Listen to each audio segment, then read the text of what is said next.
we're gonna get you some nice billet radius rods for the Segway Villain. Uppers, lowers, and middles. Lowers, and mids. Yes!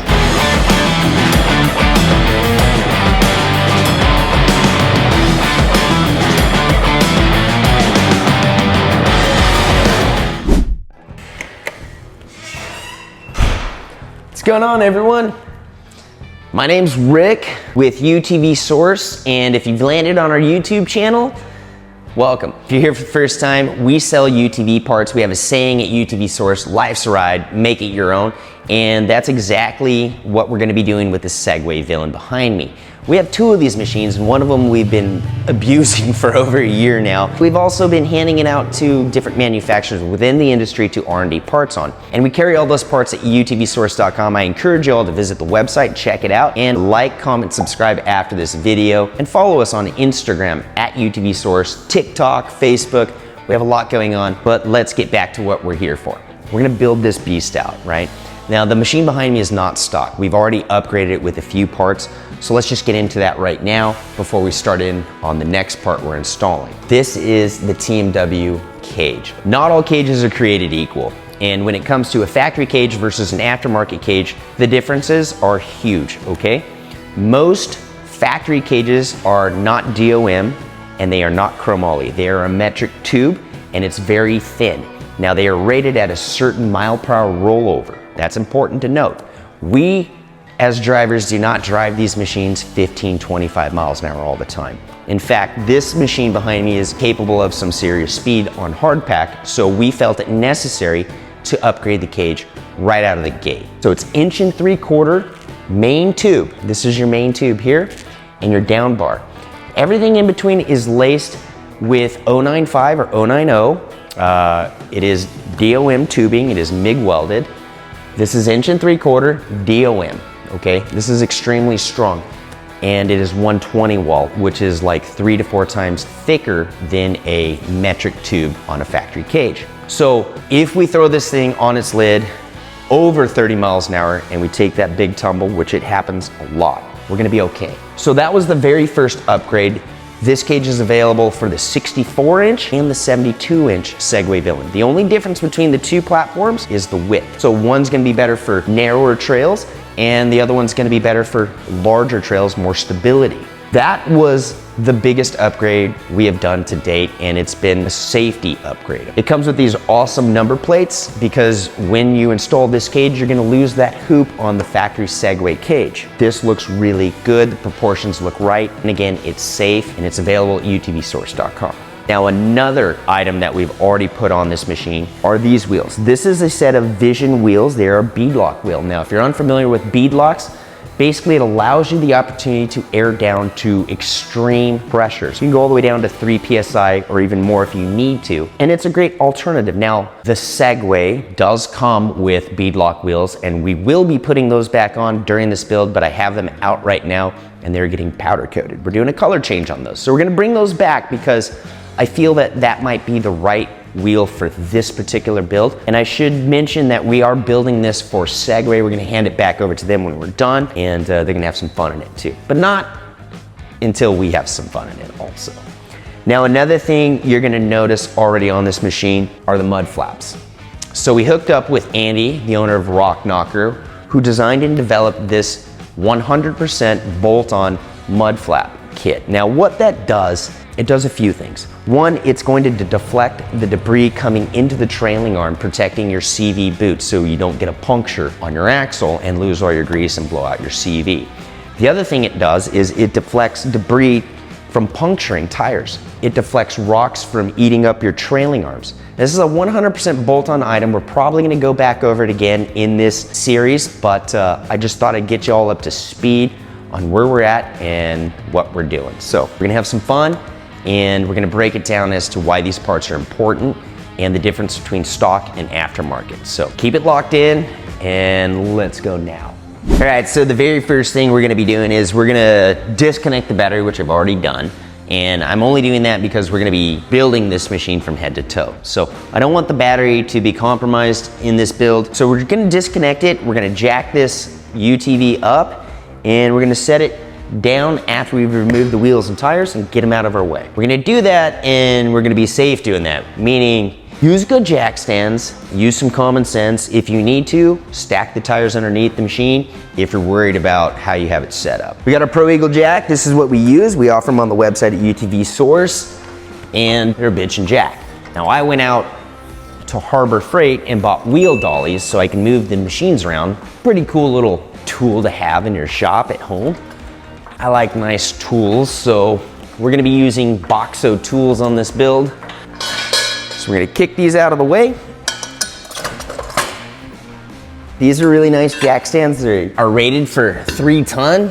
So kind of important, you guys, to make sure you put them where there's some cross bracing, but they're also not gonna be in your way. I'm putting them on there right now because I'm gonna be pulling off this wheel and tire package, and we're also gonna be setting it down at a level that is easy or convenient for myself to work on. Now, go ahead and pop them off.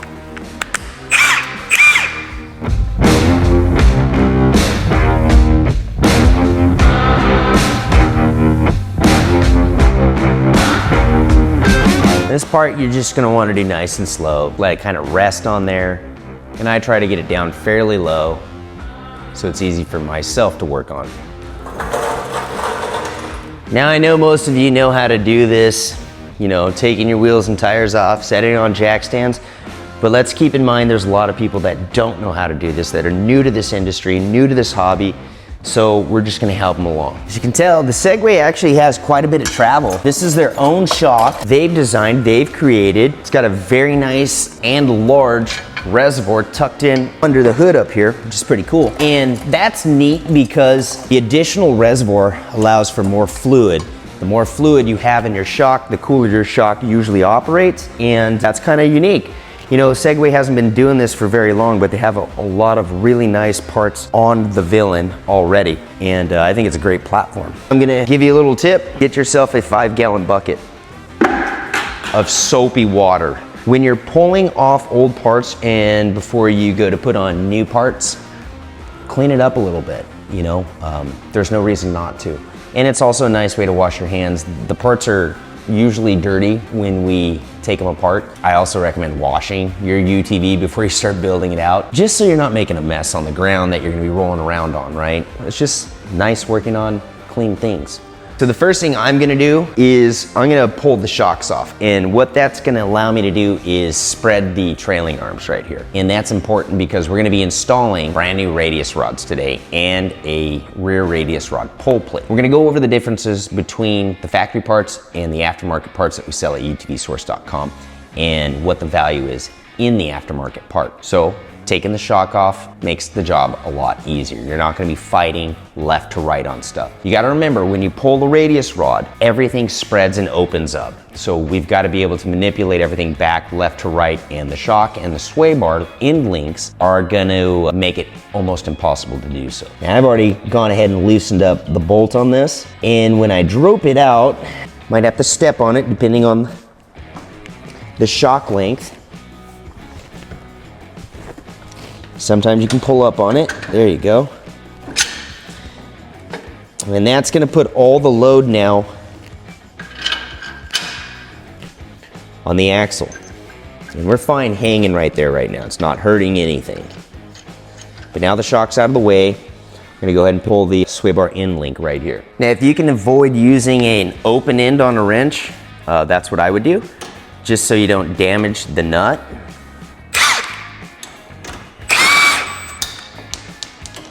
Go ahead and pop that off.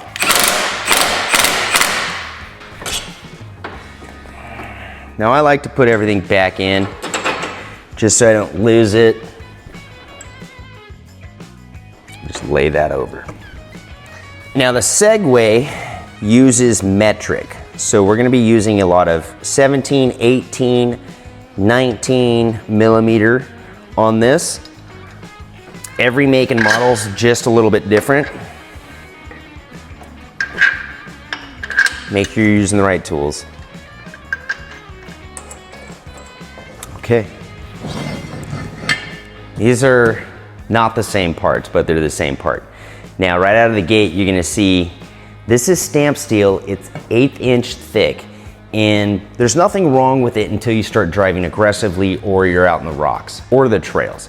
Now what happens is when your suspension compresses, this pull plate gets closer to the ground and it snags on rocks, and it actually will deform and tear and beat on this thin lip here, causing it to indent, right?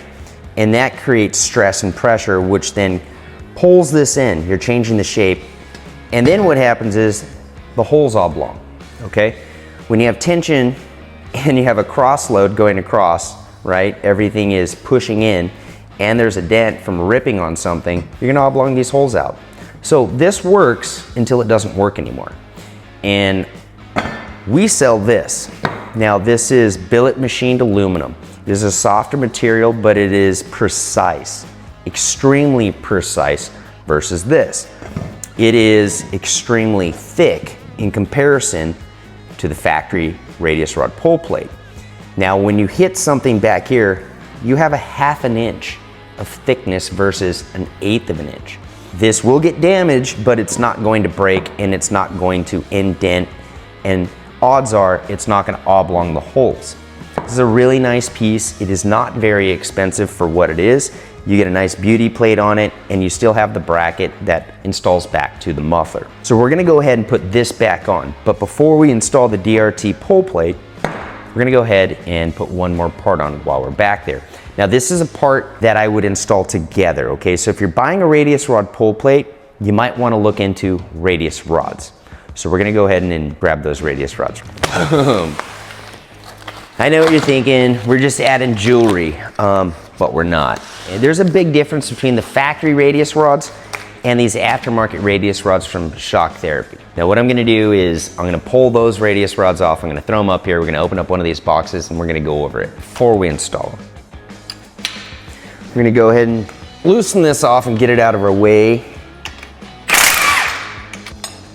so we can access the upper radius rod. Now don't pull that out all the way. That is the top bolt to the upright on our Segway. It overlaps on the radius rod upper bolt. So now that's out of the way. Boom. Okay, this is the upper billet radius rods from Shock Therapy that are available at utvsource.com. I'm gonna show you the difference, the big difference, and why I love billet.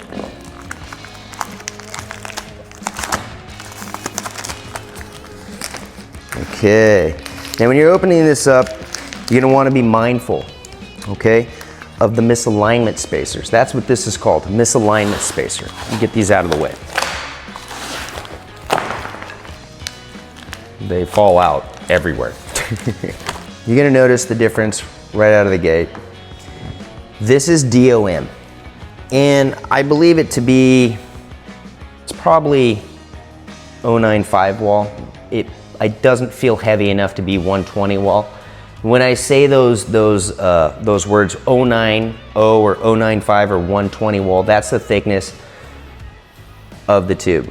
Now when you take a big hit, these bend, and when these bend, you're creating more wear on other parts like your shocks, your rod ends on your shocks, because your shock has this same internal rod end or spherical bearing in them. That allows the shock to move left to right while everything's cycling up and down. When you create more tension, more stress, more load, other parts prematurely fail. So this is not the same as this. You can see it's been welded on. This is a cast piece here.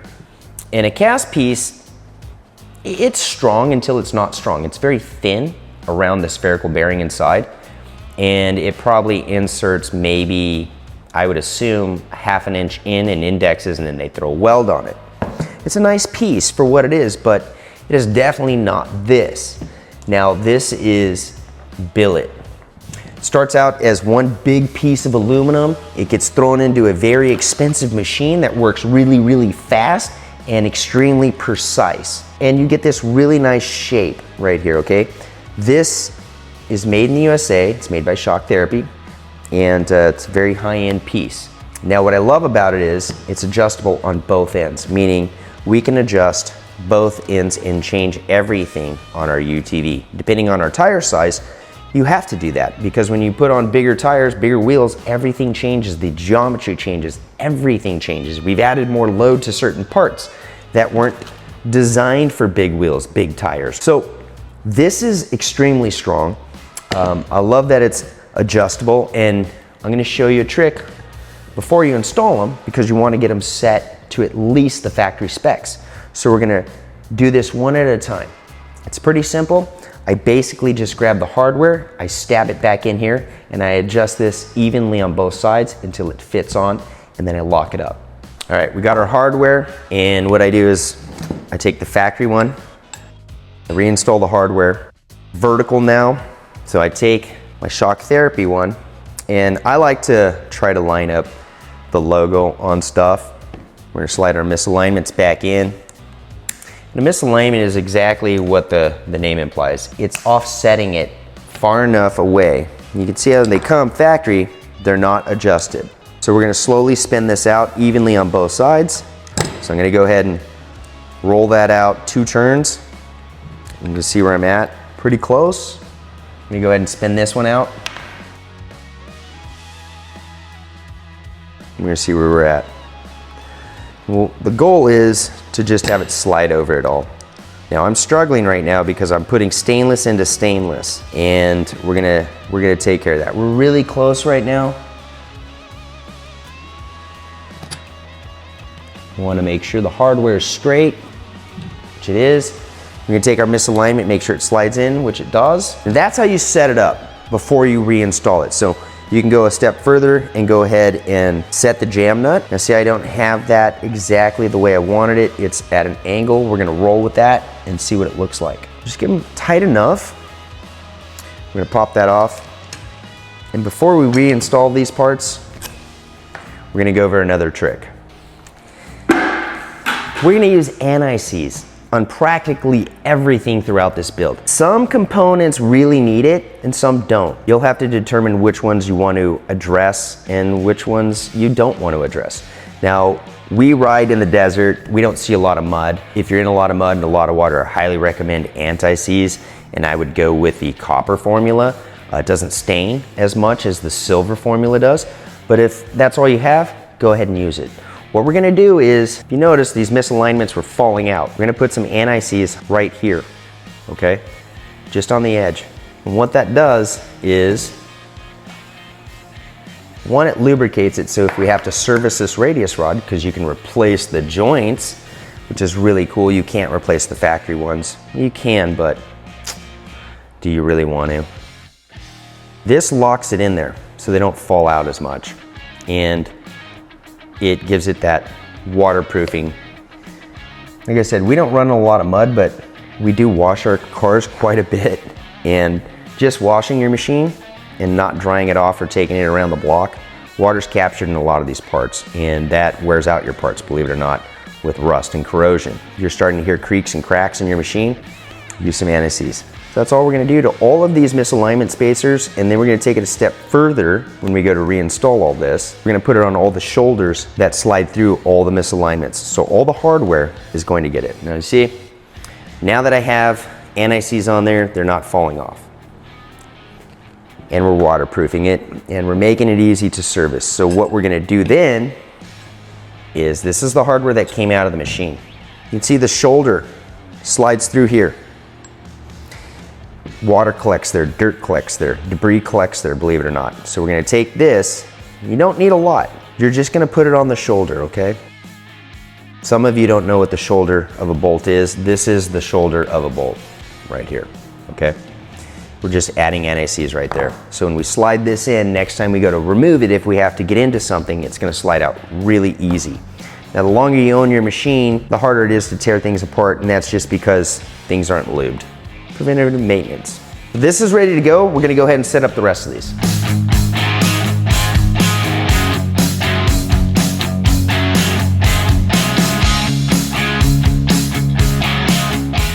All right, the center radius rod comes out pretty easy. The nut is right here. It's easy access on the backside.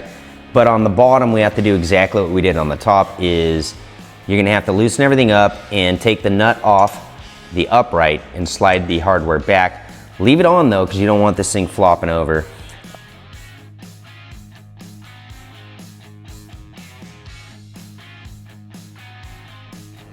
Yeah, that's cow poop.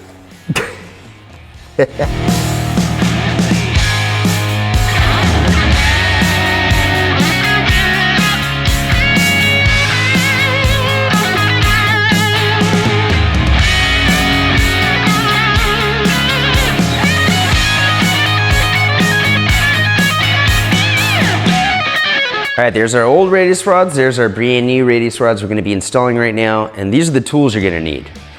Basically an 18mm socket extension, 18mm end wrench, and a 5/8 drill. Yeah, that's right. You're gonna have to do some drilling on the center hub. This is what I do, just because I don't want to roll around in it. I throw something under here. It's gonna catch all the little pieces of metal. This is some WD-40. And what we're going to be doing is on the center radius rod, you have this right here. It's a stepped misalignment, okay? So we're gonna drill out the center hub for the center radius rod, and we're gonna slide this in. So our bolt now is riding on stainless versus a cast hub. Gives it a lot of strength. It's pretty cool. It's very similar to the Can-Am toe link support kit you would put on a Can-Am X3, so that's exactly what we're doing. That way we don't oblong out that hub. That's a better way of doing it. So that's what we're gonna do. Pretty simple. Not gonna pull the hub off. I'm gonna just put my drill bit in the WD-40 and drill it.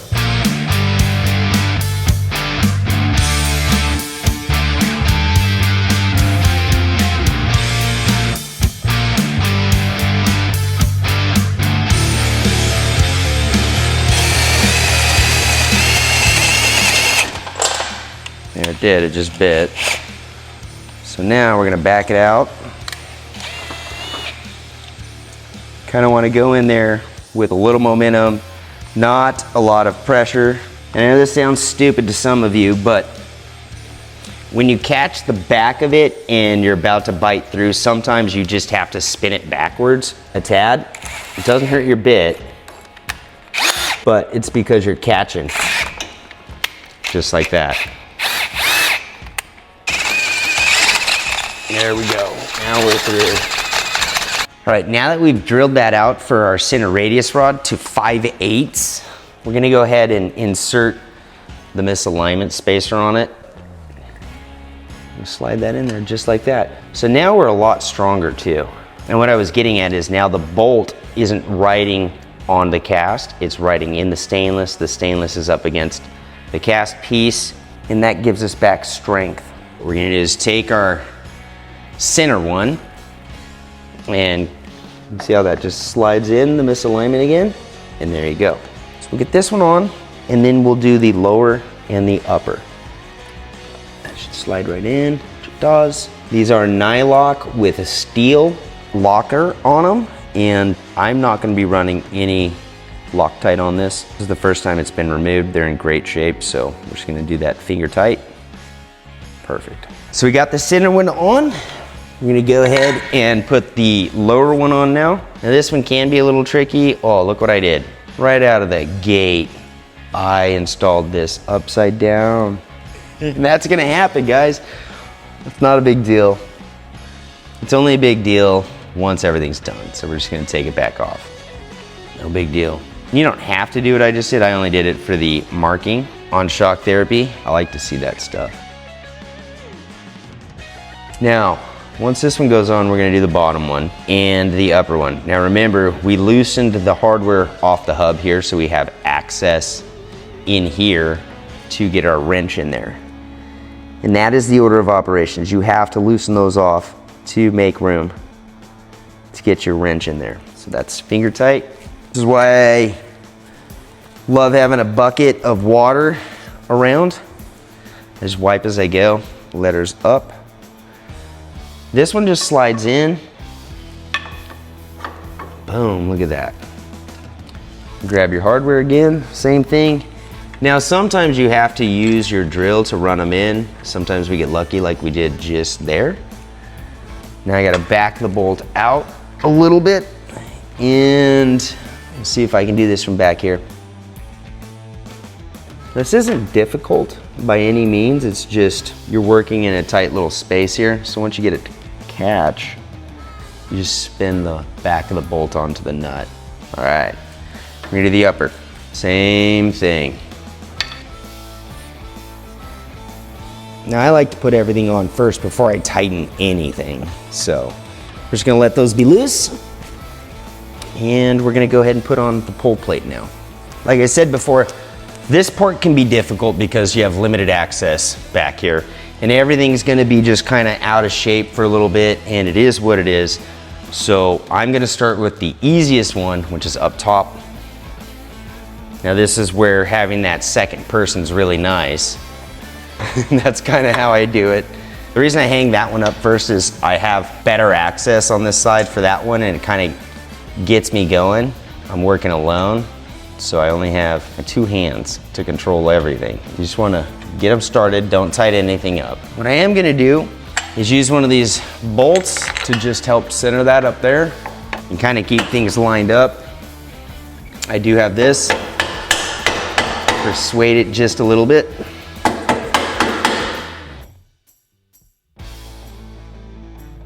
That helps out. So you just barely want to get the bolt in, because if you push it through all the way, you're never going to get your hardware back on. And this is why we started on this side. Like I said, it's the most difficult side to work on, with the diff being right there.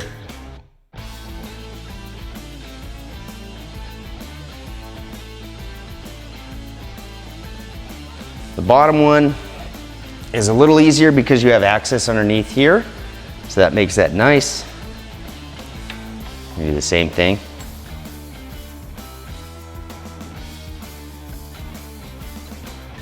The reason I'm using this right now is I'm just spinning it in so I don't damage the threads.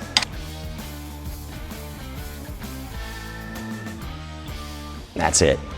There's plenty of room on this side. So basically we're gonna do the same thing to the passenger side. We're gonna remove these radius rods, and I've already adjusted them based off this side. Let me get through that.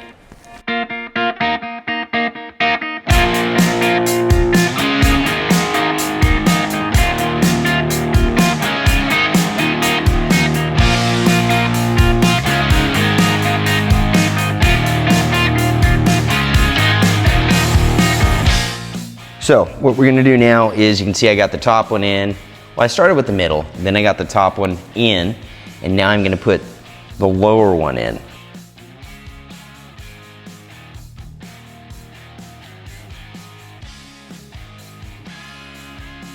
We now have to get this in. Everything's gonna kind of come back this way. We're about call it an inch off. This is why we use the jack, but don't always trust it. Things can always fall. And what I might do is lower the jack now. Wow. Is that helping me at all? A little bit. There it goes, it's pushing in. Okay, I'm gonna stop there. See where I'm at. I'm pretty close right now. You have to hold that up, because if you drop this jack, then this is gonna fall down and you may not be able to get it back into position. Perfect. You get the nut in from underneath, as long as you don't run it in all the way, and now they're all on.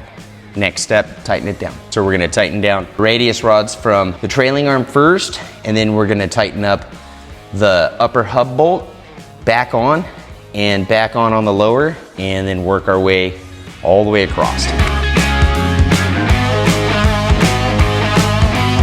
So the install went pretty well, in my opinion. I've done this a few times on the Segways, and it's very similar to a Can-Am X3, the rear suspension. And if you've worked on a Can-Am X3, you kind of know all the tricks, right?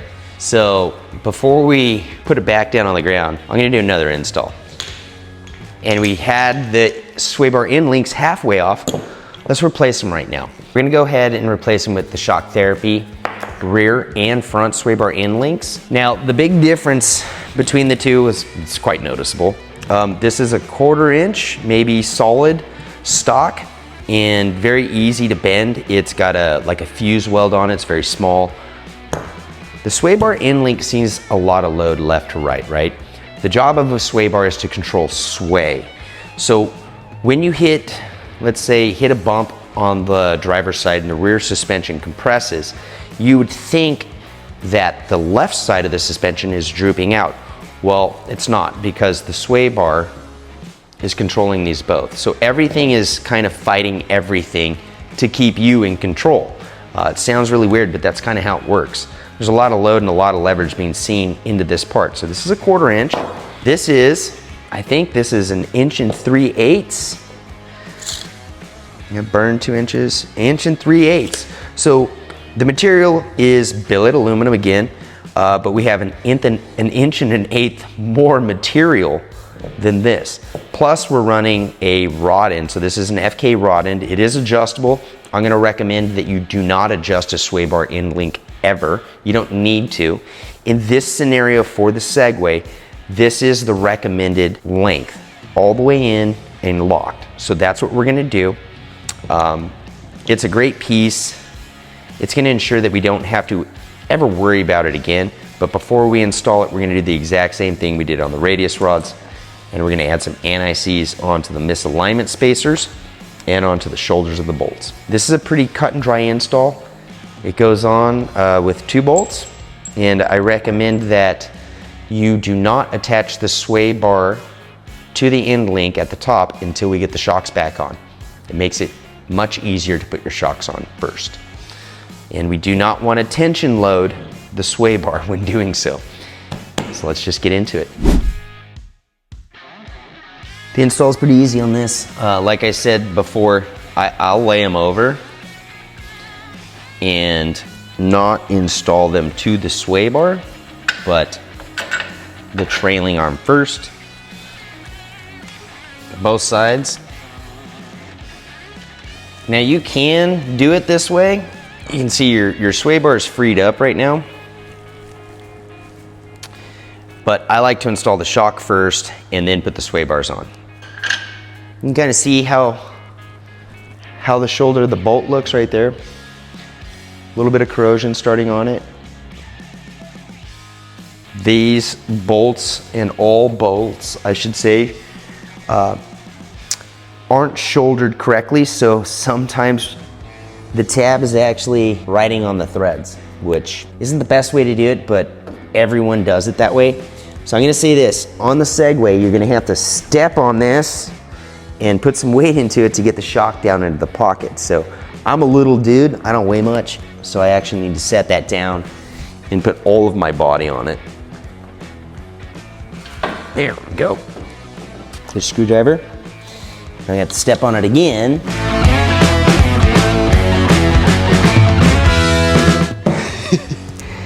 Hey, when you're working alone, sometimes you gotta be creative.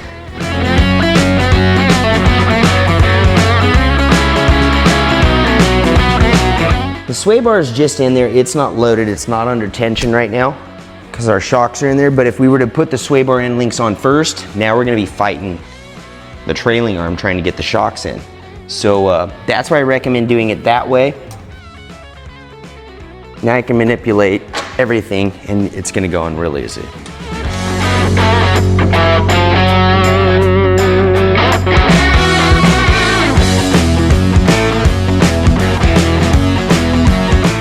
Yeah! We've successfully installed radius rods and sway bar end links. So now I'm gonna show you a quick trick that I do all the time on every build, and it's a quick visual inspection. And without actually having to put a tool on anything, we're gonna put a mark on all this hardware. A lot of you may not do it, but this is what I do. This is Revlock. So this is just a paint marker, okay? So if the line that I put on the bolt to the hard part cracks or breaks, you know that it's gotten loose and you need to address it. I've already tightened all these up and I'm just drawing a line that I can see. This wipes off when you need it to wipe off. You can use your fingernail to grab it and pull it off, but other than that, it'll just stay there. So you don't have to constantly guess if your stuff is tight anymore, because things do come loose, and this is just a great way to have an indicator that it's come loose.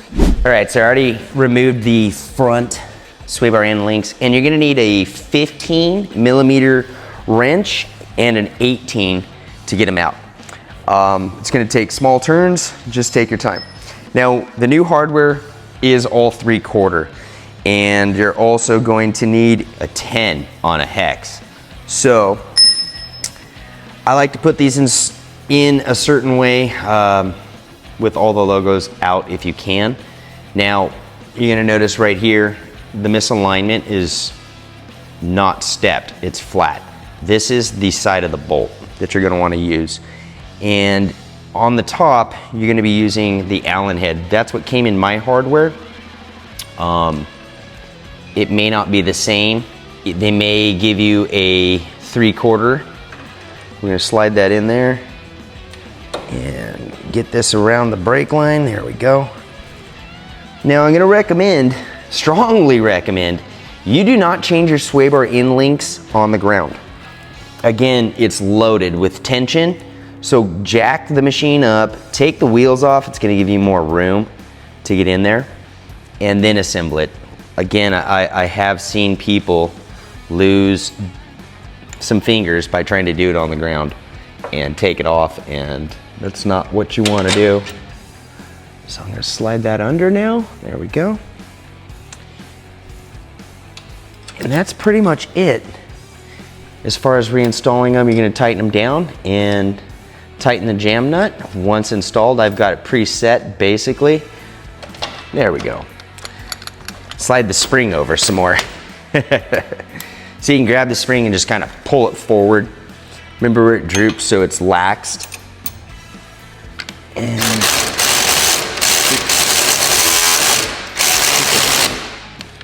okay, I'm gonna lock this up.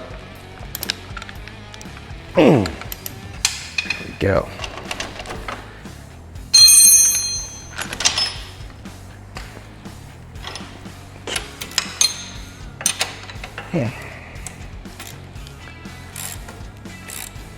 And that's it. Once we do this, we'll tighten that jam nut up.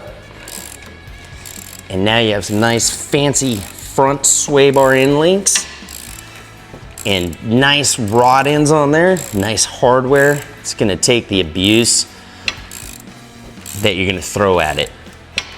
Now remember, sway bar end links are available at utvsource.com. We have quite a big selection of them. Shock Therapy is the only one currently building sway bar end links and rear radius rods for the Segway Villain.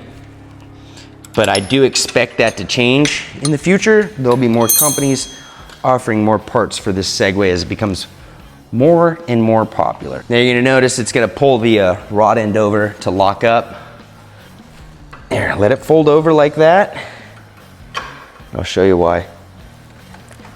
Tighten it up. Then we're gonna take this and you're just gonna bring it back. Pretty nice. Pretty stoked on that. I'm gonna go ahead and mark it. And again, all you need is one thread on the back side. And they send all the hardware is included in the kit, so it's already the correct length. Now if you're using this type of paint mark, undo the cap when you're done and blow the paint through the small needle, or else it'll fill up in there and dry up, and then that's it, you're done. That's a wrap for day one on the Segway Villain build with UTV Source. I kind of learned a lot on this Segway myself on how to go about removing rear radius rods and putting them back on. I think that was the best way to do it, in my opinion. I've done it a few times and that one went pretty smooth. So pay attention to the video. If you need to back it up a little bit, back it up a little bit and take your time on these projects. It's not a race, right? We upgraded the rear radius rods. We went from the factory ones that are fixed to the Shock Therapy rear radius rods that are adjustable on both ends with FK rod ends. They look really nice and it's billet machined.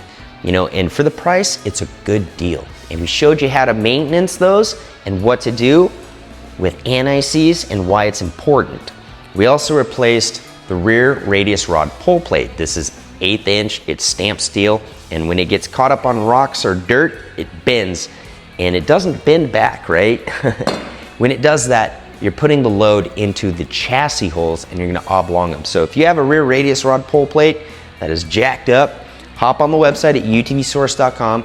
We have a huge selection for you to choose from.